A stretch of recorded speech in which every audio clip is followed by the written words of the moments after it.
33 degrees. So 33 books is all you need at this point. So I'm going to drop it off real quick.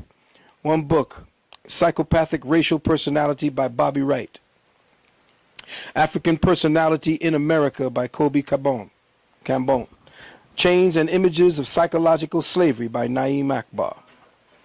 You got Critical Lessons in Slavery by John Henry Clark. As a matter of fact, Critical Lessons in Slavery is actually the editor of the Critical Lessons in Slavery by John H. Clark. Falsification of African Consciousness, and that is by the master that we were just speaking about, and that is by Amos Wilson himself.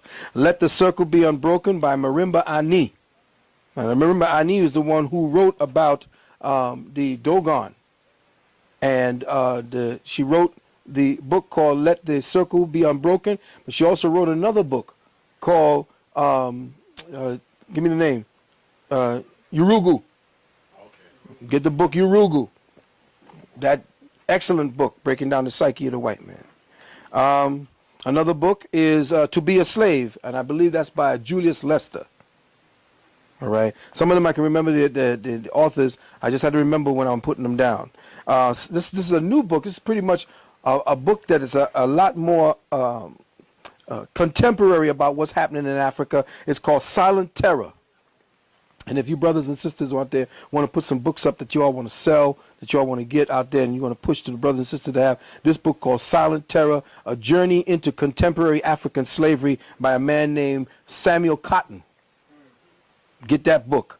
And another book that's been written by a man named Adam Hochschild, and I think he might be a Rothschild, but he just changed his last name to Hochschild. That's Hochschild. But he wrote a book called King Leopold's Ghost, and it's a story of slavery from an African's perspective. In other words, he knows that most of the books on slavery and the books on African history, when I was reading through it, it had to do with African people being autopsied by white people. So what he was doing is he's putting into this book all the stuff that was happening with black people and what they were saying, the stories of the griots in the African communities and what they suffered through when they went through slavery. Another book, Black People in the British Empire, which is a good book by Peter Fryer, and that book was out in about 1988. Another book called Black England. This is an excellent book because it begins to tell you where all of the cathedrals that were built up in England were built up by the Moors, by the blacks that were there at the time during the slavery. They were the ones that brought most of their technology from Africa to England and start building up all those giant cathedrals that you saw in England. Of course, The Destruction of Black Civilization by Chancellor Williams. Excellent book because at the end of that book they have a blueprint for how Africans can start to think and to act so that they could come into their own self-determination. A History of Southern Africa by Eric Walker. I believe that was a book that was put out, and I saw that in a library. It might be available at the Schomburg. It was written about 1724.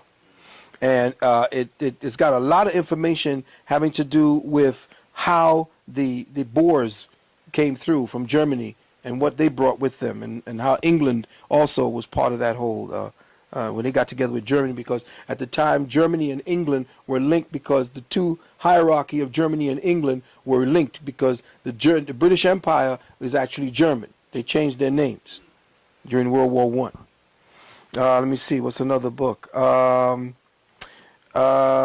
This is one by, I think, the former Prime Minister of Trinidad. It's called Slavery and Capitalism. This is an excellent way to tell you how the slave trade was, what the economic ramifications of the slave trade through the West Indies was, and all of and the legacy of what happened to West Indians at that time, what they call West Indians. The Slaver's Logbook. Now, this is an original. The Slaver's Logbook was an original manuscript that was written by a man named Theophilus, Captain Theophilus, I believe his name was, and he wrote down the original manuscript I think it's available in 1976 from Prentice Hall, Publishers, but his name was Theophilus Cano, or Canoneau, or N-N-E-A-U. But it's called the Slaver's Logbook, and it tells you everything, all the runs that that particular ship was doing, what they did, what the controversy was going on at the time in England, in France, how they were going to deal with it, how it was more money now towards the end of the slave cycles. It was costing more money to keep and handle slaves than it was worth because of the risks and all the things as well, because Africans was fighting back at that time, and a lot of the ships, a lot of the piracy at the seas was to pirate the slave ships, snatch up the slaves that were on the slave ships and take it on their slave ships. You see. A book called Nigeria. Yeah, a book called Nigeria by Walter Schwartz. And let me see, what's another good one? Well, of course, you know the one by what's his name, Lerone Bennett. It was done by Collier Books, called The World's Great Men of Color. World's Great Men of Color.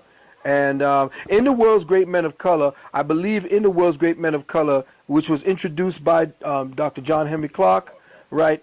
He mentioned white slavery in there. He talks about the enslaving system of white at that point. There was a book called Lay My Burden Down by Alvin Poussant. All right? And he, in the book called Lay My Burden Down, he speaks about post-traumatic slavery disorder, which is what we're dealing with right now. Okay? Clash of Civilizations by Huntington, I believe the brother's name is, or the white dude's name is. So it was his brother. But the Clash of Civilizations is by Huntington. I didn't get them all, but by books, there's about 42 books by Molefe Asante that you need to get. There's a bunch of them. All right, you got Dale Jones. Well, I love Dale Jones. Just get Black Holocaust, but get all of his other books. Get all his other books too. The Culture Bandits, 1 and 2. You know, calls himself the what do you call himself? The War Correspondent. That's right. He's the brother that turned me on to the brother who came to him who had the chip in his head. Brother Brian Wrong. Right. It was the brother who turned me on to it. Good book. Black Mother, The Years of Our African Slave Trade, the Pre-Colonial History. This is between, I believe, 1450 and 1780 or something around that, or 1850, around there. But it's by a man named Basil Davidson. You know Basil Davidson? Right, okay. There's also Forced Migration by a man named Joseph Inikore.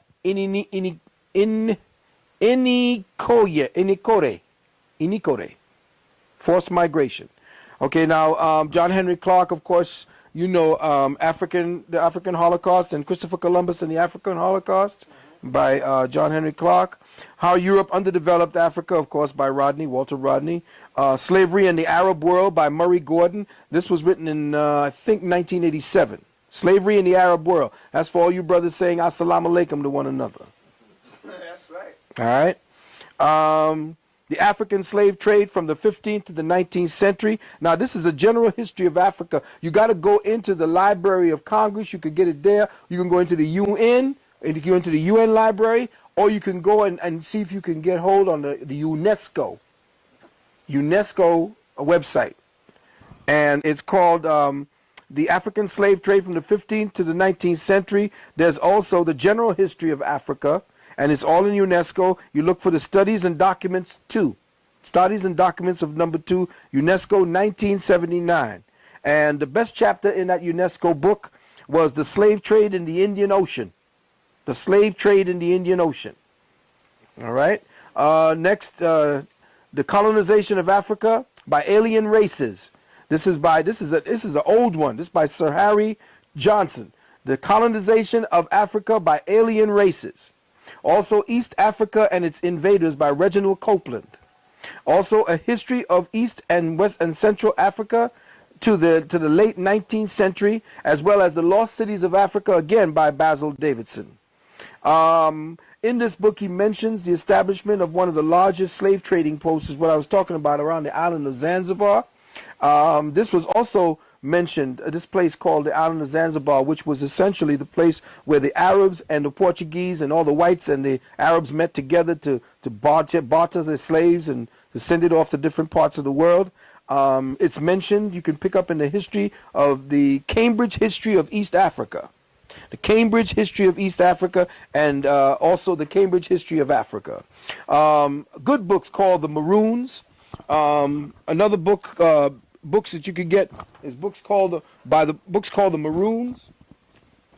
And Maroon by Mavis, Mavis Campbell is called The Maroons. Hey, Queen. And also the Maroon Societies, Richard Price. C.L.R. James also did something on the Maroons called the Haitian Maroons. I believe the Haitian Maroons was something that C.L.R. James made, and also the Black Jacobins. You need to get that book, the Black Jacobins. There's a book that's about to be written, and this will be the 33rd book. It's a book called The Stolen Ones, because this sister, her name was Marcia Tate Arunga.